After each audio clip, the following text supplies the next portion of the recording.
So, as most TV things, people seem to be doing reviews of the year before. So I thought we'd do a bit of a review of Steam and have a look a bit of how Steam did last year. Because, at the moment, Steam are probably or they are the largest PC client for games. They're probably the largest PC gaming market in the world at the moment. So a lot of what Steam has, a lot of what Steam does, can be really good for working out indicative trends of what's going to happen all over gaming in the future. So we've got some data from a guy called Sergey Glakonin. I'll drop up, if we upload this video to YouTube, I'll drop a little link so you can read his article. So what he did, he used a site called Steam Spy, and then which it does, it estimates ownership and does statistical analysis of games on Steam. And what he's done now is he's crunched the numbers a bit and put them into some form of a way we can sort of explain it and ways we can understand.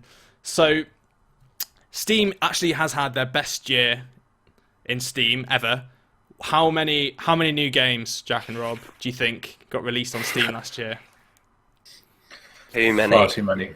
Way too many. Ballpark, guess it. 1,000 plus. Way more than that. Is this including all of the rubbish which is getting through on Greenlight so far at the moment? Yes. Oh, it's sickening. I don't know. No idea? Couldn't guess. No. 3,000 games they got uploaded this year. God damn. Yeah. Do you know how many were uploaded in 2014? Any guesses? Like, fucking 10% of that. 1,900. They've had a 1,100 increase. Wow.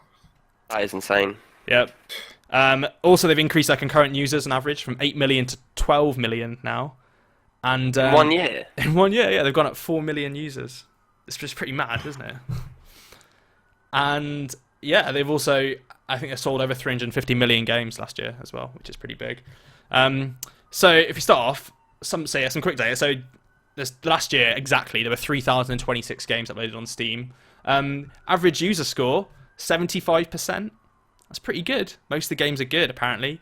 Average playtime over all games is 5 minutes and 37 seconds. And the average price of a game in dollars is $12. So they're the fun little top detail facts from last year. And okay, so if we start on the first thing, so this is a graph that shows the number of monthly releases on Steam. So a lot of people, a lot of indie developers particularly have been scared that there's just becoming more and more game development all the time coming on Steam, and because of that, it's getting a lot harder to release games and to market games. So what this shows is actually the amount of games being released on Steam is actually curving a bit. So games per month. So it used to be increasing, and now it's just sort of flattened out a bit now. So game developers can worry less now about having to compete with lots and lots of titles, and it's definitely not going up. We're definitely coming to like a straight line with it, which is quite interesting. So as well, the average, when do you think the best time to buy a game on Steam is, Rob and Jack? Gotta be Christmas. It's gotta be. Winter sales. Yeah, so either the summer sales or the Christmas sales. So yeah, because the Christmas sales and summer sales are cheap. That's when they went to typically the largest amount of discounts.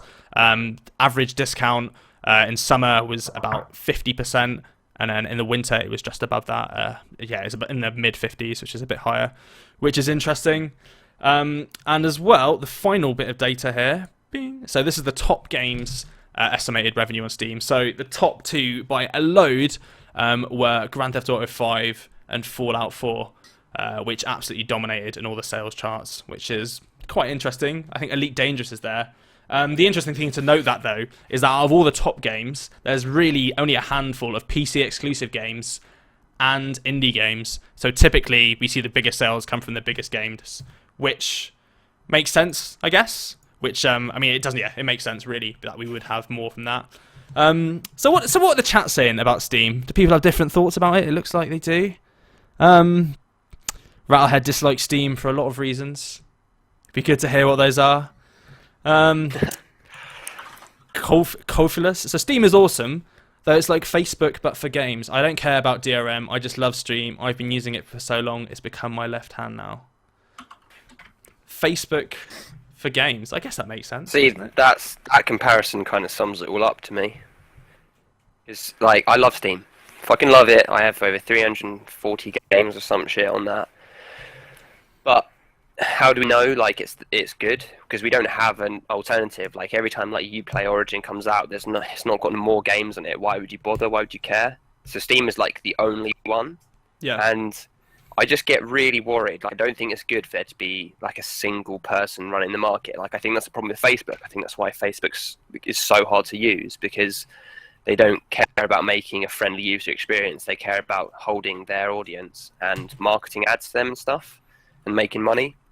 And I feel like Valve is moving that way. You know, I remember they used to release quality games, and yeah, like everyone always jokes about, they just seem to not be able to get beyond number 2. And you know, I'd like to see a new game from them. Even Left 4 Dead 3, Portal 3, Portal 2.5, if we feel better about it. Like, and on Steam, I remember you could go on there and you could like go look in a genre and like just rinse through it and see what's there. Now I go look in a genre and I'm just like, what the fuck am I looking at? There is so much tripe here, just random little games, and it's becoming harder and harder to find games. And now I've stopped looking through it because it just seems so overwhelming, the amount of fluff there. And you mentioned We about definitely need to take a look at their greenlight process and just monitoring it a bit better. Well, monitoring it at all. So what do you think of the greenlight process then, Rob? Do you think, because I've not really been burnt by it yet. I think the only proper games I bought were Prison Architect, which was in greenlight for 3 years, but I did quite enjoy playing the different updates. And I mean, has there been a lot of games that have been sort of canned or cancelled before release that people have put money into in early access? Yeah, like Firefall. Things. I mean, you can go straight from greenlight to selling the game. Obviously, now more people are going into early access because people seem willing to buy half-made games in the hope that they come out, which I think is flawed. It seems like a strange process, but it might work for some developers. But I mean, just the greenlight process in general, I wasn't aware until I watched one of Total Biscuits. No, it might have been Jim Sterling's videos, where he actually read something. They say that they don't release games through greenlight unless they feel it would be a Valve quality game. So in Valve's mind, apparently they've got something where nothing will get through greenlight unless they would be happy to release it themselves, which makes you wonder how these highly racist and abusive games have gotten through in the past, even if it's only for like a week and then taken down. That means that at some point Valve has apparently seen it and went, yeah, I'd probably release that if given the time. And then obviously people complain and go, Valve then take it off and remove it, which is good, but it just shows there's a lack of any sort of moderation going on, even if... You cut out for a minute there, Rob. I think that the largest problem there is lack of moderation. There's a lot going through, but something needs to be done, I think. And what are your thoughts on that, Jack? Well, it's not particularly Steam Greenlight. It's more early access in general. I think it's just such a problem at the moment. It's so hard to tell between someone who's actually looking to deliver on the promise and will, and people who are just looking to make a quick buck. Because I've backed Star Citizen. I believe that's one of the good ones. I know Chris Roberts. I've played his games. I think they're fucking amazing. And everything I've seen in Star Citizen's progress has made me feel, yeah, they're going the right direction. It looks good already. What they're talking about is shit I'm interested in. But then I bought a game called Firefall, which I told was going to be an action MMO, like, you know, player agency. You'd have to defend towns, and there'd be all this cool shit going on, like, you know, PvP open world. I was like, this is my wet dream. And then the game comes out, and it is fucking awesome. Like, the gameplay is exactly as it needs to be.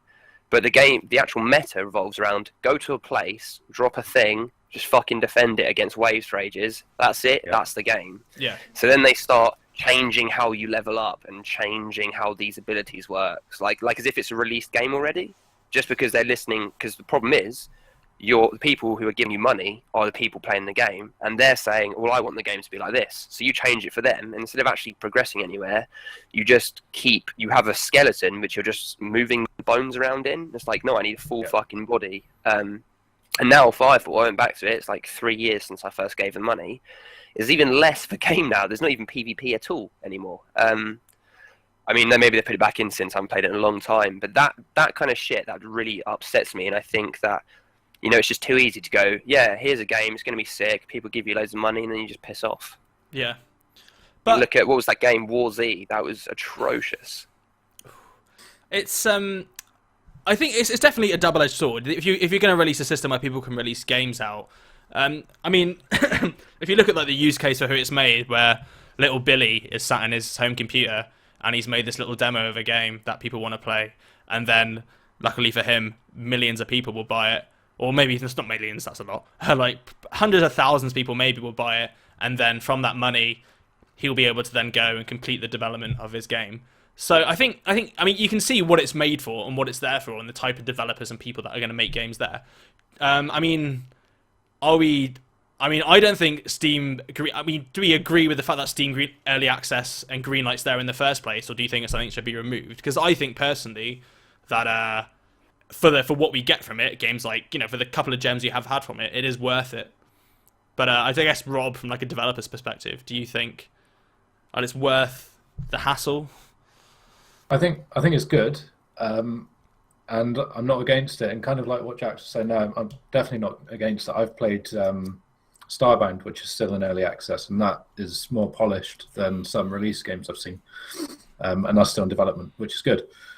But it's being abused at the moment, and there's no one there to check and sort of safeguard the people which maybe aren't so savvy, or maybe I don't think people are looking at reviews as much as they should, or just even looking at screenshots and thinking, even for like an alpha of the game, that looks terrible, and they're still buying it, and then they're being stung by that. So I just think it needs more moderation, and it would be a really good idea, because it can help get the funding that otherwise might not have been there to complete that game. So I think it'd be good. That's what it comes down to, is moderation. Like if there is some sort of system where I could go look at a game and go, right, these developers have, got some cool badge or some shit from Valve which says, yeah, this is a trustworthy project, or, maybe this person's unverified, I know a bit more, because some people are releasing some amazing games early access. They really are. And, there's some shit out there which you think, yeah, this is like, Starbound is a great example of like a rich, deep, complex game. Then other games, they're just looking for a quick buck to rip off some people. And like DayZ, that to me is the quintessential piss take of early access.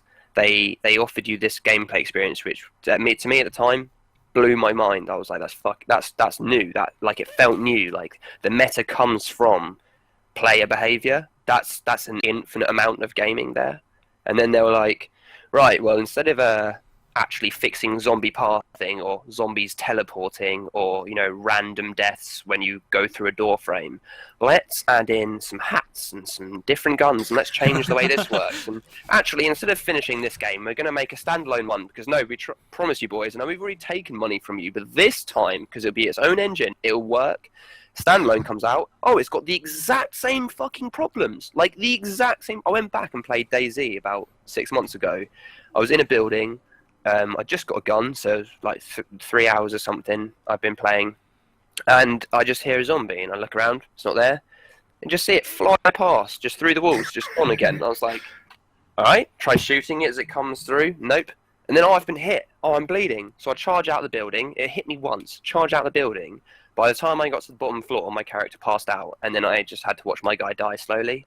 And I don't mind how annoying that is. If that zombie had come in and trapped me in there, fine, that's fucking hilarious. But the fact that it was like Jesus no clip coming in hot, like, that wasn't fun, that was bullshit. And then the 3 hours I'd just spent were just pissed back into my face. And I realised I'd given these devs 60 quid, or like 60 quid in total in the end. For the same broken, unfinished game and Dean Hall clearly had no intention of finishing it. He's now pissed off and going, I'm making a new, different game this time.